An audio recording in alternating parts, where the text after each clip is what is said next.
con Belén Merizalde. Aquí empezamos con las noticias, amigos. La Asamblea Nacional aprobó el informe que recomienda el juicio político contra el presidente Guillermo Lasso. Se trata del informe que elaboró la comisión del caso Encuentro. Alberto Luna nos explica cuáles son las causales que ahí se señalan para enjuiciar políticamente al jefe de Estado. Con 104 votos a favor fue aprobado el informe elaborado por la Comisión Ocasional del caso Encuentro que recomienda a la Asamblea llevar a juicio político al presidente Guillermo Lasso. De los 125 legisladores presentes, solo los 18 asambleístas de la bancada del Acuerdo Nacional que representan al oficialismo votaron en contra de ese informe y 3 se abstuvieron. En el informe final aprobado este sábado se incluyeron modificaciones y uno de los cambios fue en una de las dos causales para enjuiciar políticamente al jefe de Estado. Se ha recomendado juicio político al presidente de la República por haber incurrido en lo que determina el artículo 129, numeral 1, esto es delitos en contra de la seguridad del Estado, y el artículo 129, numeral 2, delitos en contra de la administración pública en la calidad de comisión por omisión. Esa última parte es lo que se añadió en la segunda causal. ¿Qué significa todo esto? Que no se ha cometido el delito de forma directa, sino que se ha cometido de forma indirecta. Sin embargo, desde la bancada oficialista se criticó precisamente las causales que contiene ese informe. No hay pruebas, no hay causales. Esto no es más que una fábula que buscaron construir. Se merecen un aplauso. Pero es un aplauso a la payasada que nos tienen haciendo el día de hoy durante toda la mañana. También hubo críticas relacionadas a que la comisión ocasional habría ocultado información relevante. Todos los miembros de esta comisión convocaron al señor, siga por favor, al señor superintendente de compañías, quien compareció vía online el día 11 de febrero. Y le dijeron, como lo que está usted diciendo que es reservado, venga aquí al seno de la Asamblea, y lo trajeron acá.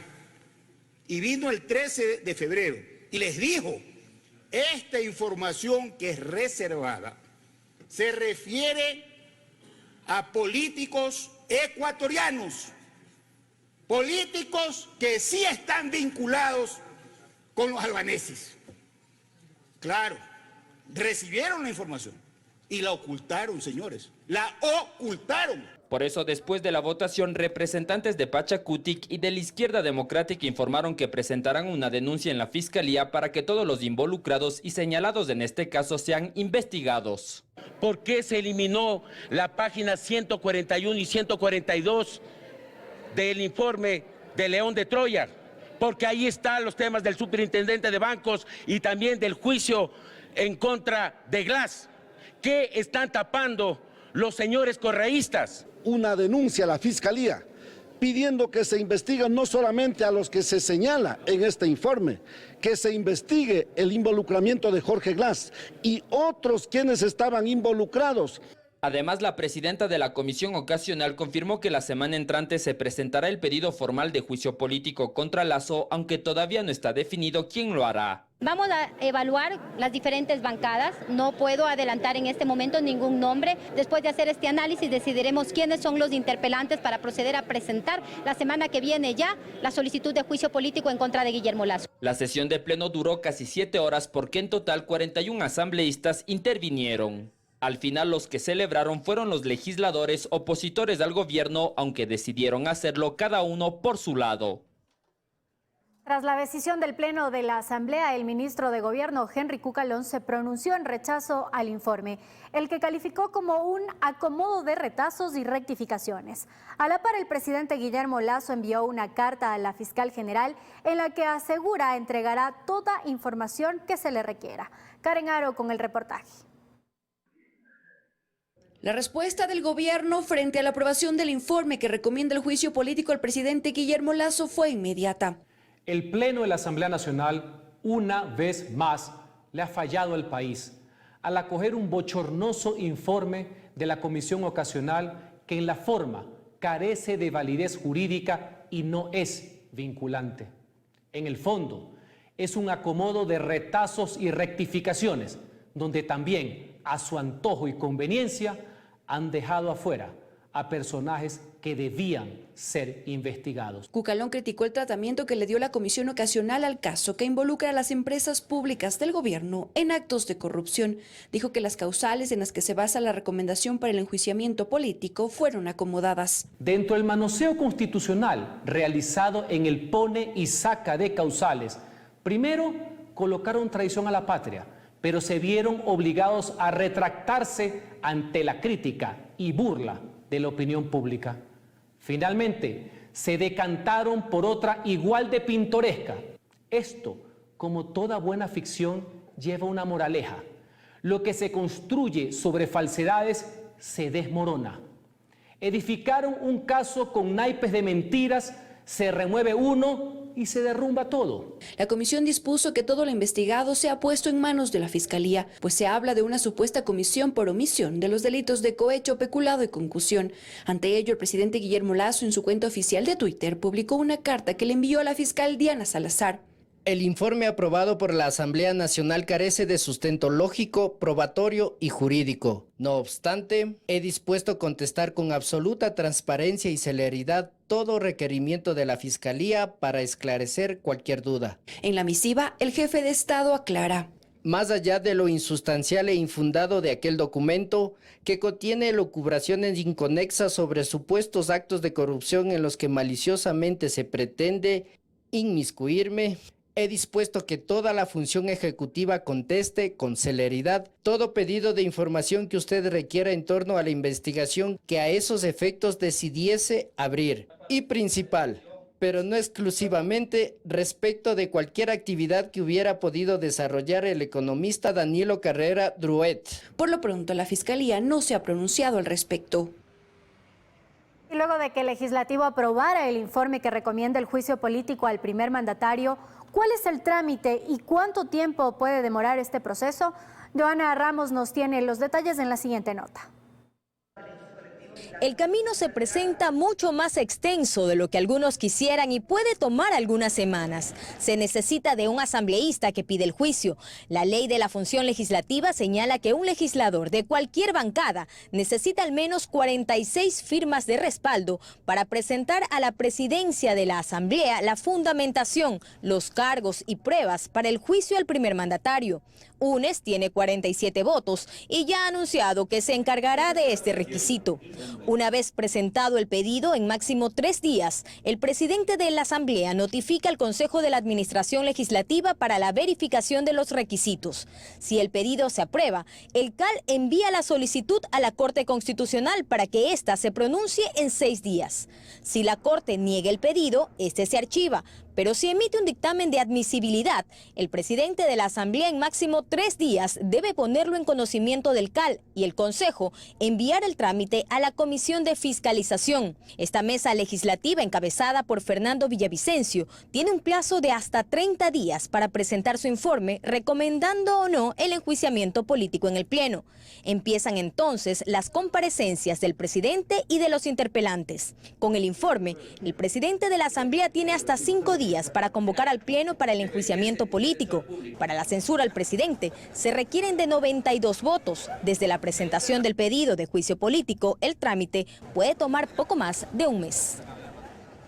Revisemos ahora otro tema, pues esta tarde se conocerá la resolución del juez en el caso Sinohydro tras los cargos formulados por la Fiscalía contra 37 personas. Todos son procesados por el presunto delito de cohecho. Alberto Luna nos explica cuál es la teoría del caso que expuso la fiscal general Diana Salazar. La fiscal general Diana Salazar expuso en la audiencia de formulación de cargos cómo operó esta presunta red de corrupción vinculada a los sobornos que habría entregado la empresa Sinohydro para la construcción y financiamiento de la hidroeléctrica Coca-Cola Sinclair. Salazar documentó los movimientos relacionados a los 76 millones de dólares que se habrían entregado en coimas y que representan el 4% del valor contratado por esa obra. Según la Fiscalía, es el monto más alto judicializado por actos de corrupción en Ecuador. Son en total 37 personas procesadas por este caso, entre ellas el expresidente y vicepresidente de la República, Lenín Moreno, que asistió a esta diligencia vía telemática. Según la fiscal general, la familia Moreno González recibió $660,000 en coimas que se divide en 220,000 para la compra de un departamento y juego de sala, 50,000 para su hija Irina Moreno, 10,000 para su hermano Guillermo Moreno, $350,000 para su otro hermano Edwin Moreno, 10,000 para su cuñada Jacqueline Viteri, otros 15,000 para su otra cuñada Marta González y 5,000 para su suegra Aida Graciela. Fiscalía ha pedido que se ordene prisión preventiva a todos los 37 procesados y a las personas mayores de 65 años con arresto domiciliario. Entonces nosotros hemos indicado y hemos justificado que el domicilio actual por un cargo diplomático ante la OEA es en la ciudad de Asunción, en Paraguay, entonces sería inoficiosa esa medida en este caso, más aún tomando en cuenta que este tipo penal se puede juzgar en ausencia. Pero el mayor monto presuntamente entregado en sobornos por este caso corresponde a la familia de Conto Patiño y empleados de la empresa Recorsa por $44 millones. En ese grupo constan abogados particulares que la familia Patiño habría utilizado para recibir y entregar las coimas. Me voy a oponer con la fuerza de la razón a que el juez que conoce la causa ordene semejante arbitrariedad. Pero si sucede y alguien piensa que me voy a esconder, se equivoca. Aquí estaré, en el Ecuador. En tanto, $1.070.000 se habrían entregado a 4 representantes de Sinohydro y $40,000 para el ex embajador de China, Cai Rongguo. Tras 12 horas, la audiencia de formulación de cargos se suspendió la noche de este viernes y se volverá a instalar este domingo a las 16 horas para conocer la resolución del juez.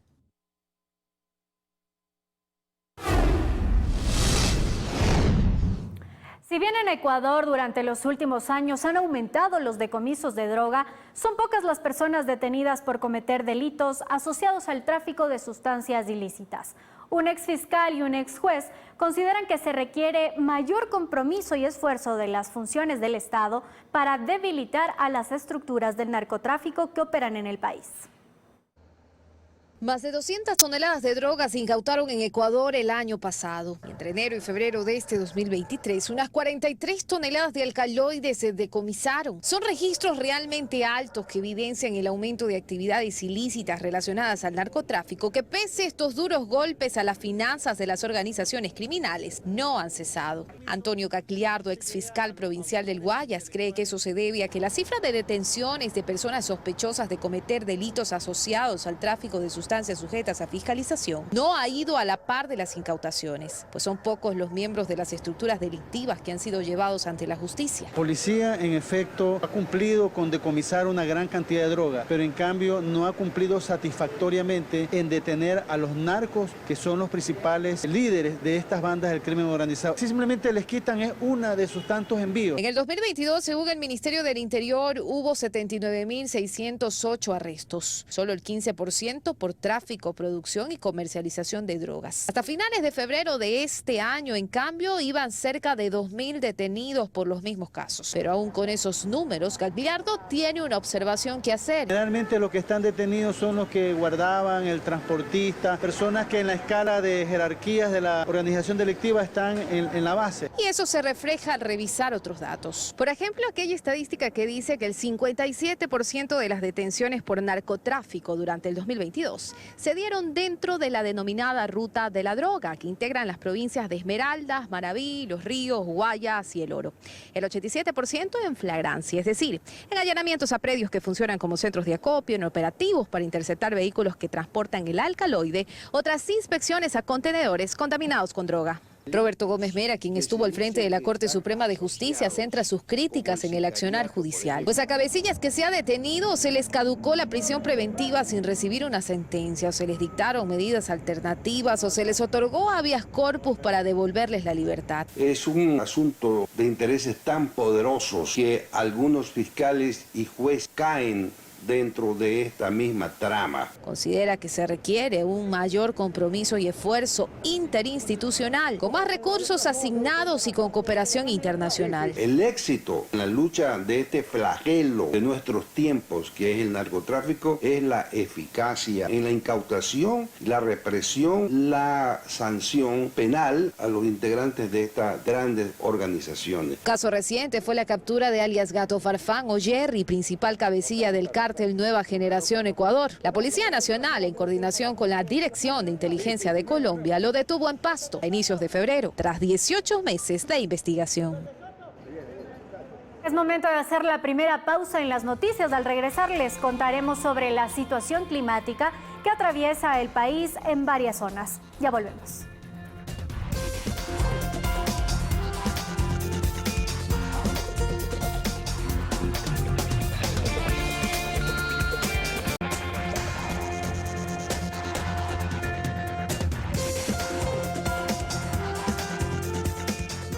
Horas con 18 minutos, seguimos con más noticias. Las fuertes lluvias que han caído en las últimas 48 horas en la zona norte de Morona, Santiago, según la Secretaría Nacional de Riesgos y Emergencias, han desplazado gran cantidad de materiales producto de las erupciones del volcán Sangay, lo que regresó al río Upano, provocando un aluvión que vuelve a dañar un tramo de la carretera troncal amazónica, interrumpiendo el tránsito entre las ciudades de Macas y Puyo. Gracias, compañeros. En estudios, así es, el río Upano vuelve a desbordarse y causa nuevamente una interrupción en el tránsito desde la ciudad de Macas hacia el norte de la Amazonía. Los daños, si bien no son significativos, han dicho técnicos del Ministerio de Transportes y Obras Públicas, pero se ha obligado a paralizar la transitabilidad por esta arteria vial. Les tenemos un informe. El desplazamiento del material volcánico producto de las erupciones del volcán Sangay provocan el represamiento de las aguas del río Upano, volumen que tras el rompimiento de la represa vuelven a dañar un tramo provisional de la carretera Macas-Puyo, afectando el tránsito entre Morona, Santiago y el norte de la Amazonía. Efectivamente confluyó el hecho de las lluvias, que el volcán haya permitido el descenso de las ares, se acumuló, se taponó y pues la acumulación de agua produjo de que en horas de la noche se genere un aluvión. En este tramo del trayecto de la carretera E45 está previsto la ejecución de 3 puentes, obra a cargo del Cuerpo de Ingenieros del Ejército, que evacuó su maquinaria poco antes de la creciente del río. La crecida del río Upano es sorprendente, en la cual esto nos permite tener un buen análisis y evacuación de nuestros medios por nuestra maquinaria que prácticamente se encuentra trabajando desde que inició el proyecto aquí en el río Upano. Sin embargo, algunas excavadoras de la prefectura y del sector privado quedaron varadas en medio de la playa. Y según un técnico del Ministerio de Transportes y Obras Públicas, con esa maquinaria se aspira a recuperar la vía perdida para volver a normalizar el tránsito. Estamos a la expectativa con las máquinas, justo están en la vía provisional que nosotros construimos, entonces estamos a la expectativa, inmediatamente podamos ingresar con las maquinarias, pues nosotros hacemos el trabajo. Por este trayecto circulan más de 6.000 vehículos diarios. Al momento, las obras que se están por construir están a cargo del Cuerpo de Ingenieros del Ejército. Se aspira a que los trabajos en los próximos días puedan avanzar sin contratiempos y de esa manera evitar este tipo de interrupciones que son causados por los fenómenos naturales que, como ustedes conocen, las erupciones del volcán Sangay, las acumulaciones de lares y el desplazamiento que ha destruido gran parte de este trayecto vial de la carretera E45. Vuelvo con ustedes a estudios. Buenas tardes. Gracias, Wilson, por el informe. En otro tema, jefes y delegados de los cuerpos de bomberos pertenecientes a la primera zona y ubicado en las proximidades a los cantones que serían afectados por una eventual erupción del volcán Cotopaxi participaron del primer taller para realizar el plan de emergencia con relación al proceso eruptivo. En él, conocer el número de personal y también el equipo operativo es el objetivo. Juan Pablo Toro nos tiene un informe. La casaca roja es conocer las fortalezas de los diferentes cuerpos de bomberos ubicados en la zona central del país y que deberían actuar en caso de una posible erupción del volcán Cotopaxi. Hemos podido identificar los recursos tanto del talento humano como los equipos, herramientas, accesorios, vehículos que van a ser destinados específicamente a la ayuda de los 3 cantones sin perder la capacidad operativa de sus propios cuerpos de bomberos. Para administrar la emergencia, están conociendo los recursos de cada uno de los cuarteles para establecer una línea base y determinar el plan, en donde todos estén preparados para cualquier evento adverso. Todos los bomberos somos los mismos, lo que queremos es saber, tener el mismo conocimiento. Estamos haciendo una planificación también de capacitar a los cuerpos de bomberos, trabajar con los mismos equipos, trabajar con el mismo equipo personal, tener la misma capacitación. ya que el evento nos va a acoger a todos. Los primeros en responder una emergencia natural son los bomberos ubicados en su propio territorio.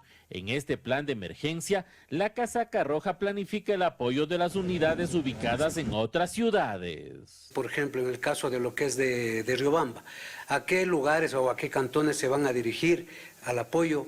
¿Con qué personal cuenta? ¿Con qué vehículos? ¿Con qué equipos? Es la información que ahorita al momento estamos elaborando un plan unificado de lo que es de la primera zona de bomberos para el caso de una emergencia de la erupción del volcán.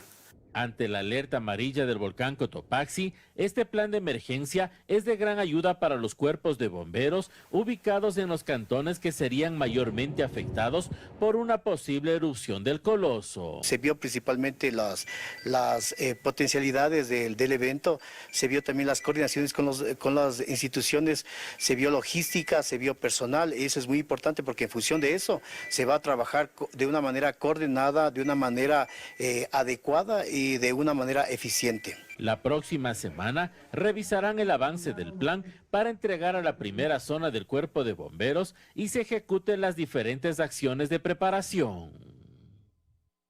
Se espera que este fin de semana se registren lluvias intensas en el litoral. Además, durante el mes de marzo se incrementarán las precipitaciones. Luis Alfredo Zúñiga nos tiene detalles. Febrero fue un mes que en el litoral ecuatoriano se caracterizó por un aumento en la cantidad e intensidad de lluvias que generaron varias afectaciones, como deslizamientos de tierra e inundaciones. Guayaquil, La Concordia y Salinas fueron los puntos donde hubo mayores precipitaciones diarias. Ahora ha iniciado marzo y lo que se espera es que las lluvias se incrementen. Se presentarán precipitaciones de intensidad entre moderada a fuerte, acompañadas de tormentas eléctricas. Estas lluvias intensas, tormentas eléctricas y ráfagas de viento se presentarían según el INAMI a partir de este fin de semana. Sábado, domingo, se prevé también que vaya aumentando este tipo de inestabilidad. Esta primera quincena de marzo se prevé que vaya aumentando la frecuencia y intensidad de las precipitaciones. Las lluvias pronosticadas podrían provocar saturación de suelos y producir aumentos en los niveles de los ríos en la región. Esto podría desencadenar deslizamientos de tierra y desbordamiento de cuerpos de agua. La Secretaría de Gestión de Riesgos ha pedido tomar precauciones ante este escenario en el litoral y el occidente de las provincias de Loja, Pichincha y Bolívar. Específicamente hasta el 8 de marzo, el INAMI tiene previstas provincias en el litoral que recibirían las mayores afectaciones. Santa Elena, sobre todo, lo que es la provincia del Guayas, Los Ríos, Santo Domingo en sí, que está interior de Manabí, que igualmente ya se encuentra con afectaciones. La mayor intensidad de estas lluvias ocurrirían en horas de la tarde y madrugada en el litoral. Las fuertes lluvias que se registraron en la madrugada y mediodía de hoy en la Amazonía causaron estragos en el valle del cantón El Chaco. Sin embargo, no se reportan personas fallecidas. Los ríos se desbordaron, dejando afectaciones en vías y puentes. En algunos sectores se suspendieron los servicios de agua y luz. En el sector de Las Tres Cruces, parroquia Santa Rosa, el lodo y agua ingresaron a una vivienda producto de un deslizamiento. Al momento, las autoridades se encuentran evaluando los daños. Hagamos otra pausa comercial, pero enseguida les contamos que en Cuenca existe indignación por la liberación de 2 femicidas. Los pormenores se los contamos al volver.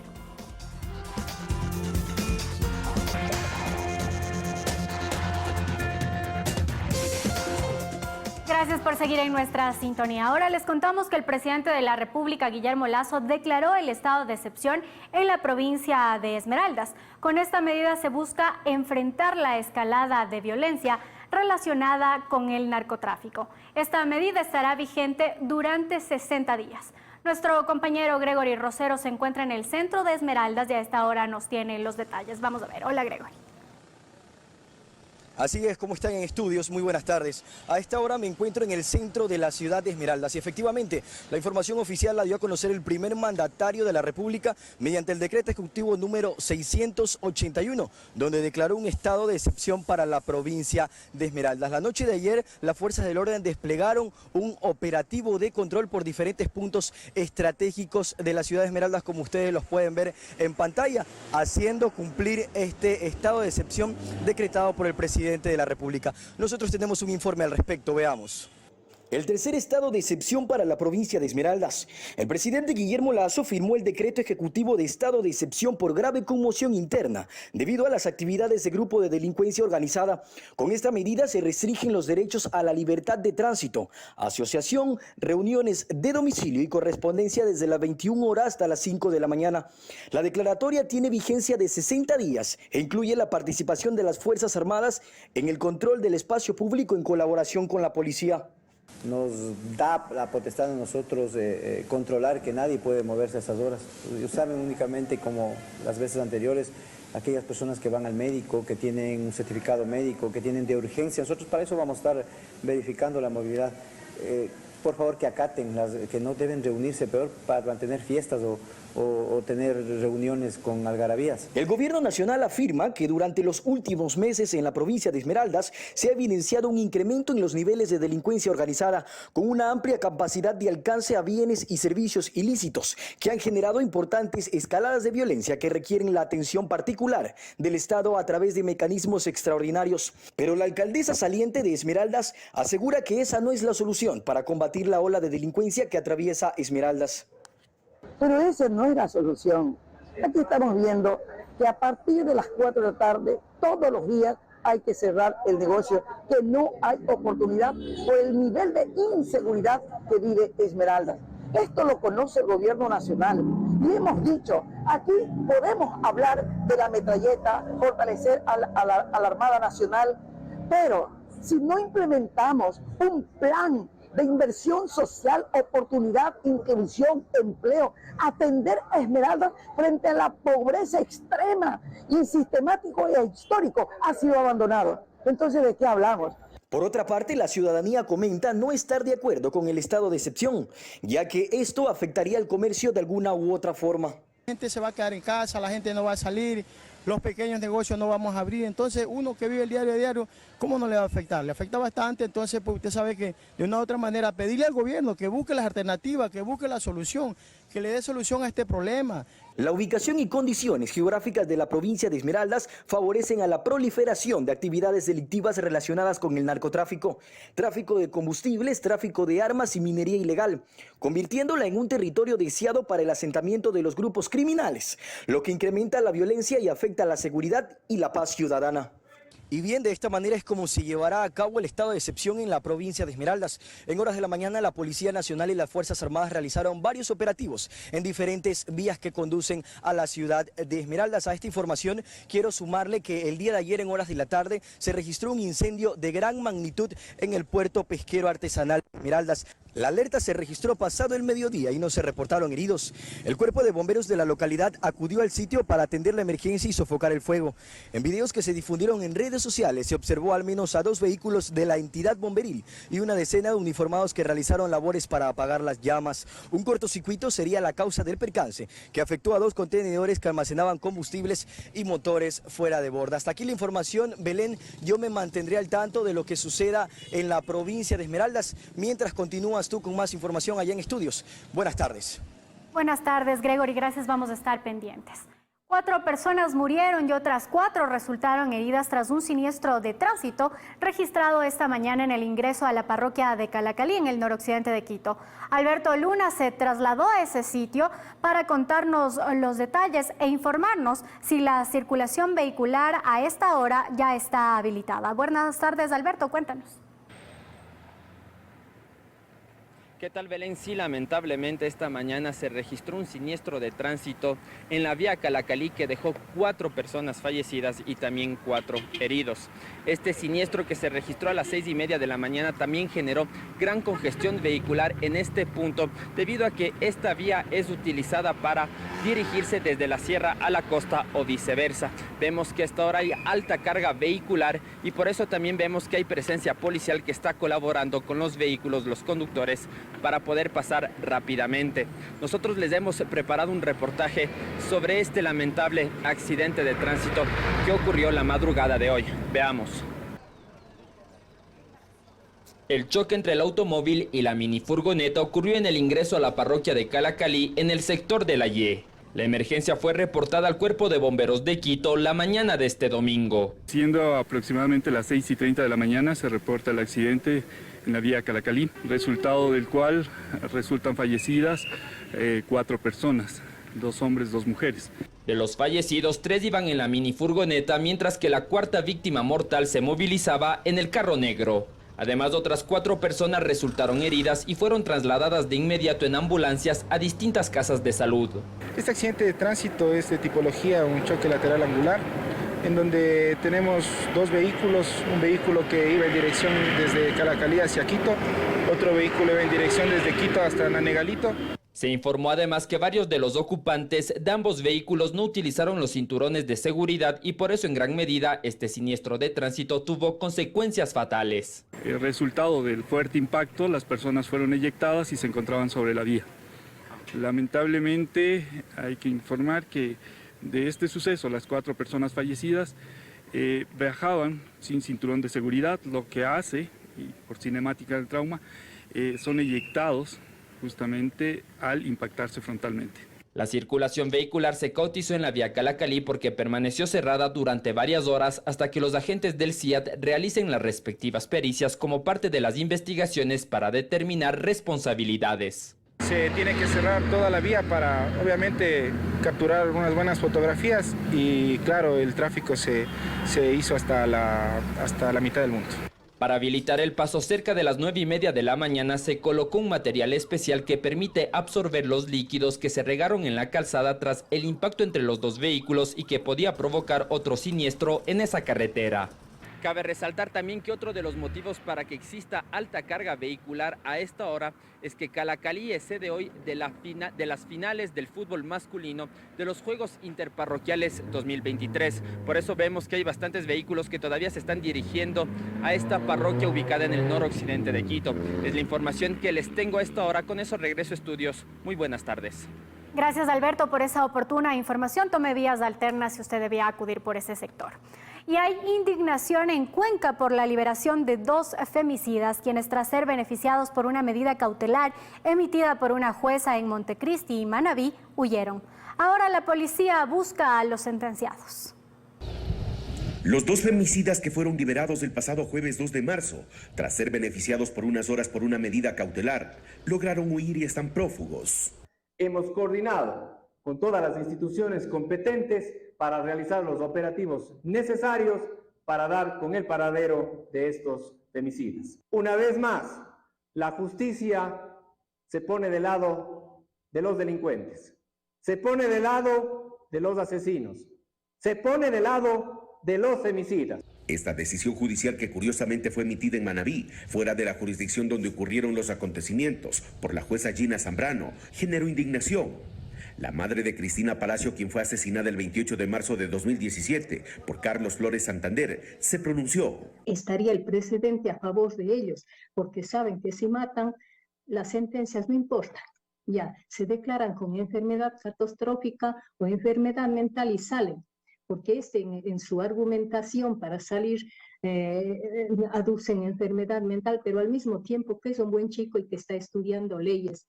¿Y cómo así una jueza de Montecristi? ¿Cómo así? Si no es de su competencia, la jueza hubiera tenido que ser del Cañar o de la SOAI. La medida cautelar emitida por la jueza Zambrano y revocada el viernes tras un pronunciamiento del presidente Lasso muestra algunas inconsistencias, explicó el abogado Carlos Hermida. Lo extraño es que en la página de la función judicial no está cargada la providencia para el sentenciado en el caso de femicidio de Cristina Palacio, sino directamente están cargados única y exclusivamente los oficios en donde solo consta la resolución en la que se podría ver que él es beneficiado de esa medida cautelar, más no la decisión, la motivación de la jueza previo para llegar a esos oficios, sino se lo hace de manera directa con los nombres del sentenciado.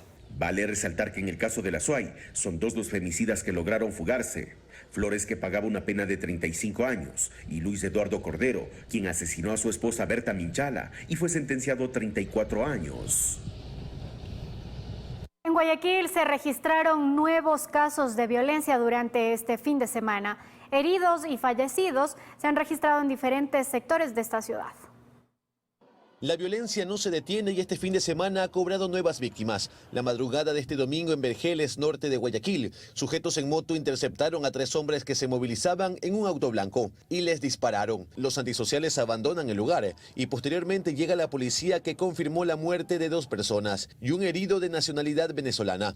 Más temprano, a las 11:30 de la noche del sábado, en el sur de Guayaquil, 2 sujetos en moto evaden un control policial y disparan en contra de los uniformados para huir. Las balas alcanzaron a un gendarme, ocasionando una herida en el abdomen bajo al señor oficial, quien posterior fue trasladado a una casa de salud y gracias a Dios pues está a buen recaudo. Tras una persecución se logró detener a uno de los sujetos que tenía en su poder un arma de fuego. Se busca aún al segundo antisocial. Mientras en la cooperativa Bella Visión del Fortín norte de la urbe, otro hecho violento, 2 hombres en moto dispararon contra sujetos que estaban reunidos y producto del hecho hirieron a 3 adultos y una menor de edad de 4 años murió alcanzada por las balas. Cuando los criminales intentaban huir, fueron identificados por la policía y empezó una persecución. El sujeto que iba de acompañante regresa y con un arma de fuego procede a disparar a nuestros servidores policiales.